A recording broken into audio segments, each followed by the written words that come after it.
নমস্কার বন্ধুরা, আমি অরূপ কুলভি। আজ আলোচনা হাতে যে চিহ্নগুলো ফুটে উঠলে অসৎকর্ম করতে ভয় হবে, আর কোনো অবস্থায় আর সৎকর্ম ছাড়া অসৎকর্মে যাবেন না। এই চিহ্নগুলো আমাদের জেনে রাখা ভালো হবে।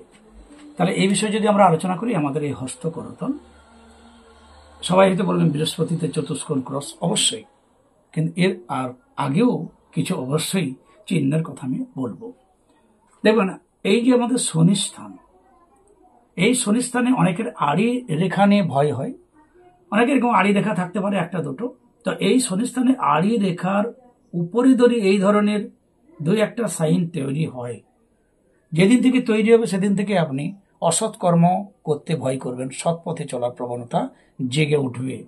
যদি মধ্যমার এই শনি পর্বতে কোথাও কারো এইভাবে একটা ডায়মন্ড টাইপের চিহ্ন হয়, সেদিন তার আর্থিক উন্নতি, আধ্যাত্মিক উন্নতি, অসৎ পথ থেকে সৎ পথে মতি, এও বলা যায়।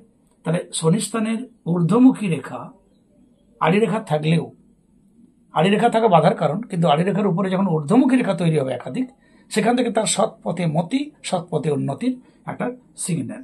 সেই সঙ্গে যদি ডায়মন্ড সাইন বা মৎস্য টাইপের চিহ্ন হয় শনির এই পর্বতে, এ আমাদেরকে সৎ পথে পরিচালিত হচ্ছি বা হব তা আরো কনফার্ম করে শনির পর্বতের এই শুভ চিহ্ন। দ্বিতীয় শুভ চিহ্ন, না, অঙ্গুলির মধ্যে এই ধরনের রেখা তৈরি হওয়া, এইভাবে রেখা তৈরি হওয়া, এগুলো আমাকে সৎ পথে প্রবণতা দেয়, সৎ পথে পরিচালিত হব তার একটা মতি হচ্ছে, তাও একটা ইন্ডিকেট করে। তারপরে আমরা, না, মিস্টেরিয়াস ক্রস, হাতে মিস্টেরিয়াস ক্রস যদি কারো থাকে এবং এখানে একটা এন সাইন তৈরি হয়, এখন পরিষ্কার একটা এন সাইন তৈরি হয়, মিস্টেরিয়াস ক্রস, সেই সঙ্গে একটা এন সাইন, হৃদয় রেখা শিরোরেখার সঙ্গে সংযোজিত মিস্টেরিয়াস ক্রস, এন সাইন যদি তৈরি করে, এ আরেকটা কনফার্ম করে যে আমরা আর অসৎ কর্ম করতে ভয় পাবো, সৎ কর্মে পরিচালিত হব, এ একটা ব্যাপার। আর তারপরের পয়েন্ট, না, বৃহস্পতিতে চতুষ্কোণ হওয়া, কারো ক্রস তো কারো স্বস্তিকা চিহ্ন, আরো আমাকে কনফার্ম করে দেয় যে আমরা সৎ পথে পরিচালিত হব বা পরিচালিত হয়েছি, আমরা চলছি। এইগুলো তার আস্তে আস্তে চলতে চলতে এই রেখা চিহ্নগুলো ফুটে ওঠে। তাহলে মূলত শনি পর্বতের এই চিহ্ন 1 নম্বর। শনিতে ঊর্ধ্বমুখী রেখা, শনিতে ডায়মন্ডের মতো চিহ্ন বা মৎস্যপুচ্ছ বা মৎস্য চিহ্ন, এইগুলো আমাদেরকে ঊর্ধ্বমুখী চিহ্ন, আমাকে আধ্যাত্মিক পথে সৎ পথে পরিচালিত হওয়ার একটা ইন্ডিকেট করে। লম্বাটি রেখা, লম্ব রেখা অঙ্গুলিতে সৎ পথে পরিচালিত, সৎ পথে ইনকাম করার প্রবণতা আমাদের মধ্যে আছে, বোঝায়। মিস্টেরিয়াস ক্রস পরিষ্কার, এবং এন টাইপের সাইন, এতটা পরিষ্কার কমপ্লিট এন টাইপের সাইন হবে, তা আমাদের সৎ পথে আমরা পরিচালিত হব, সৎ পথে চলবো তা একটা ইন্ডিকেট করে, এবং চললেই তিনি সত্যকে জানবেন, এটা সত্য কথা। বৃহস্পতিতে স্কোয়ার, ক্রস, স্বস্তিকা চিহ্ন বা কোনো কিছু সাইন, বৃহস্পতিতে শুভ চিহ্ন ফুটে ওঠা, এগুলো সৎ পথে পরিচালিত হওয়ার একটা ইন্ডিকেটর। আপনার রবি রেখা অনেকদিন থেকে আছে, সানলাইন অনেক দিন থেকে আছে, রবি রেখা আছে, কিন্তু সেই রবি রেখার সঙ্গে যদি কখনো কোথাও ট্রায়াঙ্গেল তৈরি হয়, স্কোয়ার তৈরি হয়, কি কোথাও পতাকা তৈরি হলো, কোনো কিছু শুভ চিহ্ন তৈরি হলো, যেদিন থেকে ফুটে উঠছে হালকা হলো, সেদিন থেকে আপনি এই ইন্ডিকেট করছে আপনি সৎ পথে চলবেন, অসৎ পথ ছাড়বেন। যদি আগে অসৎ পথে চলছিলেন, তথাপি ওই পথ থেকে আপনার পরিবর্তন হয়, সৎ পথে পরিচালিত হবেন।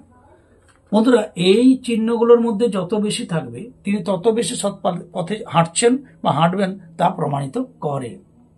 আর যদি এই চিহ্ন বেশি বেশি থাকে, তাহলে তিনি যে একদম কমপ্লিট সত্য পথের মানুষ হবেন, সত্য পথে চলবেন, যত দুঃখ কষ্ট আসুক তা অবশ্যই প্রমাণ করে।